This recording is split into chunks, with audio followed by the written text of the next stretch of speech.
हे पहा, गणितामधील रेल्वेवरचा प्रश्न हा ॲलिगेशन आणि मिक्सचर म्हणजेच मिश्रणावरील प्रश्नासारखा सुटू शकतो, ते या प्रश्नामधून आपण बघून घेऊ. बघा, विरुद्ध दिशेने धावणाऱ्या दोन रेल्वे आहेत.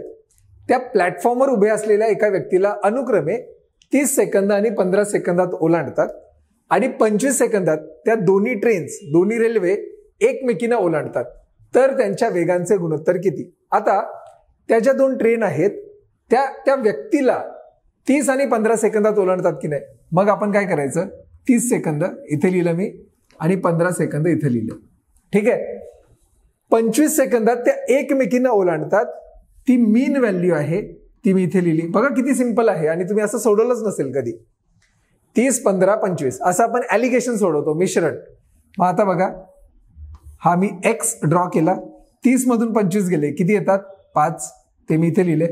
आणि 15 आणि 25 यांच्यातला फरक कितीचा आहे? 25 वजा 15 तो येतो 10.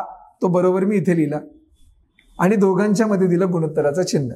माझं उत्तर आलं 10/5. आता या 10/5ला जर मी 5 ने भाग दिला तर काय येईल? 5 दुने 10 आणि नंतर 5 एके 5 म्हणजे उत्तर येतं 2/1, जे आहे आपलं ऑप्शन क्रमांक 3. बघा ना, तुम्हाला वाटलं पण नसेल की प्रश्न आहे रेल्वेचा, पण आपण सोडवतोय ॲलिगेशनच्या साह्याने. हा जर व्हिडिओ आवडला असेल तर नक्की लाईक करा.